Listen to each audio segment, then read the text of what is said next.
Halo, assalamualaikum warahmatullahi wabarakatuh. Perkenalkan, nama saya Diki Kurniawan dari Sistem Informasi kelas B semester 8.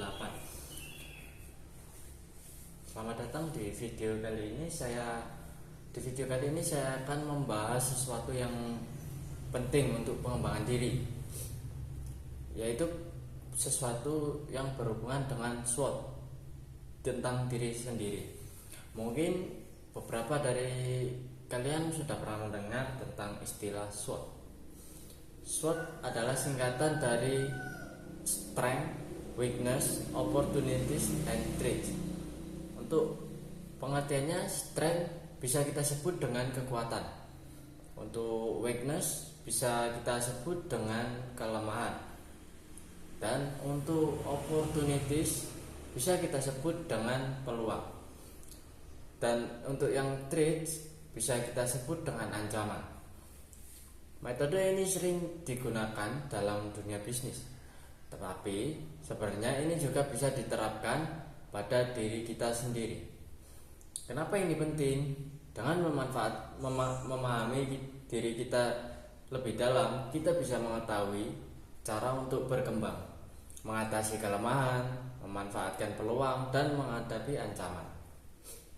Di video ini, saya akan menjelaskan tiap aspek dan memberikan contoh nyata serta membagikan tips untuk membantu kalian menerapkan analisis SWOT dalam kehidupan sehari-hari.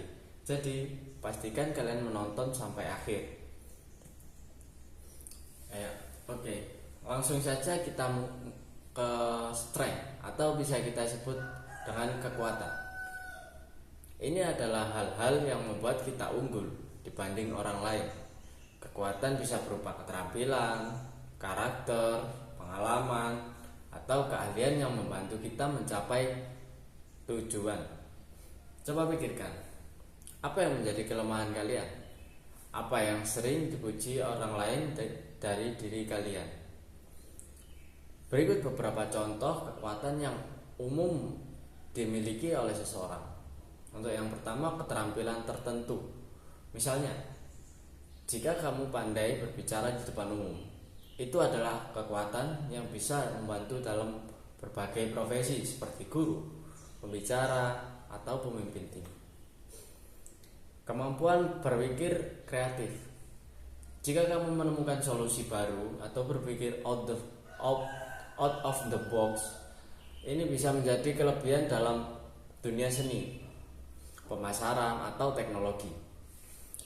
Yang ketiga adalah disiplin dan tanggung jawab.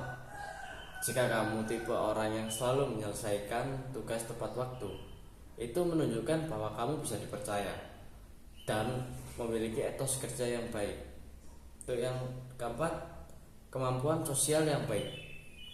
Jika kamu mudah bergaul dan bisa membangun hubungan dengan orang lain dengan cepat, ini bisa menjadi kekuatan dalam dunia bisnis, seperti customer service dan atau hubungan masyarakat. Misalnya, saya merasa memiliki kekuatan dalam kemampuan beradaptasi. Saya bisa menyesuaikan diri dengan cepat dalam lingkungan baru, baik dalam pekerjaan maupun kehidupan sosial. Ini sangat membantu saya saat harus berpindah tempat kerja atau bertemu orang-orang yang baru. Untuk yang kedua adalah weakness. Weakness bisa kita sebut dengan kelemahan. Ini adalah aspek yang masih perlu kita perbaiki atau tentang tantangan dalam diri kita yang bisa menghambat perkembangan kita. Kenapa ini penting? Untuk mengetahui kelemahan kita, karena dengan menyadarinya kita bisa mencari solusi untuk mengatasinya dan tidak membiarkan kelemahan ini menjadi penghalang sukses untuk kita. Ada beberapa contoh kelemahan yang umum dimiliki seseorang. Untuk yang pertama, biasanya seseorang itu kesulitan mengolah waktu, atau bisa kita bisa kita sebut dengan sering menunda pekerjaan atau tidak bisa menentukan prioritas dengan baik.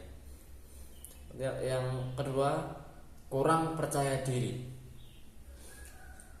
Seseorang terkadang juga kurang percaya diri dan takut untuk mencoba hal baru atau merasa tidak cukup dalam satu bidang. Untuk yang ketiga, mudah terdistraksi. Mudah terdistraksi ini adalah sulit fokus saat bekerja atau belajar, sehingga hasil kerja menjadi kurang maksimal. Untuk yang ketiga, kesulitan bekerja dalam tim. Kesulitan bekerja dalam tim ini dalam arti tidak bisa berkompromi atau sulit menerima pendapat atau masukan orang lain. Saya pribadi kesulitan dalam memanajemen waktu. Terkadang saya menunda beberapa pekerjaan yang menurut saya belum waktunya saya kerjakan. Saya terlalu fokus dengan satu tugas sampai selesai, dan jika belum selesai saya tidak mengerjakan pekerjaan lain. Bagaimana dengan kalian? Coba pikirkan yang kalian miliki lalu cari untuk memperbaiki.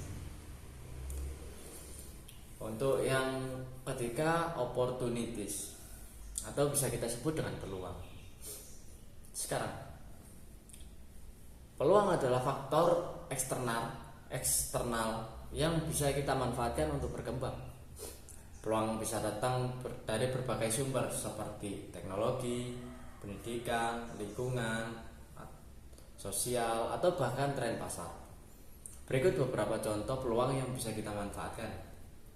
Yang pertama, untuk kemampuan teknologi.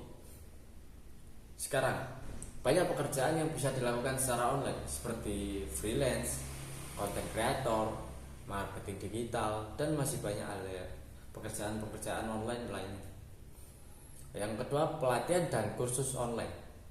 Ada banyak platform seperti Coursera, Udemy, atau YouTube yang menyediakan pelatihan gratis atau berbayar untuk meningkatkan keterampilan kita.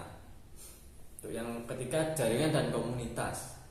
Bergabung dalam komunitas atau networking event bisa membuka kesempatan baru dalam karir atau bisnis. Yang keempat, permintaan pasar yang berkembang. Misalnya, tren bisnis makan sehat semakin berkembang. Jika kamu suka memasak, ini bisa menjadi peluang untuk memulai bisnis kuliner sehat. Saya sendiri melihat peluang besar di bidang digital marketing, karena banyak bisnis yang mulai beralih ke pemasaran online. Oleh karena itu, saya mulai belajar tentang strategi pemasaran agar bisa memanfaatkan peluang ini. Sekarang, coba kalian pikirkan apa saja peluang yang bisa kalian manfaatkan pada saat ini. Untuk yang keempat, threats, atau bisa kita sebut dengan ancaman. Ini adalah faktor eksternal yang bisa menghambat kita dalam mencapai tujuan. Berikut beberapa contoh ancaman yang bisa kita hadapi. Yang pertama adalah persaingan yang ketat. Banyak orang memiliki keterampilan yang sama, sehingga kita harus terus belajar agar tetap kompetitif. Yang kedua, perubahan teknologi yang cepat. Jika kita tidak mengikuti perkembangan zaman atau perkembangan teknologi, kita bisa tertinggal dan sulit bersaing. Yang ketiga, kondisi ekonomi yang tidak stabil. Misalnya, krisis ekonomi yang membuat banyak perusahaan melakukan pemutusan hubungan kerja atau kita bisa kita sebut dengan PHK. Untuk yang keempat, kurangnya dukungan dari lingkungan. Terkadang kita dikelilingi oleh orang-orang pesimis atau tidak mendukung dengan impian kita. Salah satu ancaman yang saya hadapi adalah perubahan teknologi yang terlalu cepat. Oleh karena itu, saya harus terus belajar hal-hal baru agar tidak ketinggalan zaman atau tidak ketinggalan dengan tren yang sedang naik saat ini. Bagaimana dengan kalian? Coba identifikasi ancaman yang mungkin menghambat kalian dalam pikirkan cara menghadapinya. Nah, Itu tadi pembahasan lengkap tentang analisis SWOT, tentang diri sendiri atau diri saya sendiri. Dengan memahami kekuatan, kelemahan, peluang, dan ancaman kita, kita bisa siap menghadapi tantangan hidup dan meraih sukses.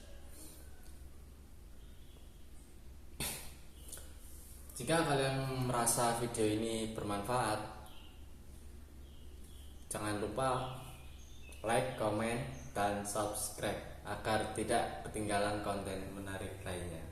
Saya Misbahul Diki Kurniawan mengucapkan terima kasih sudah menonton video ini dan sampai jumpa di lain waktu. See you.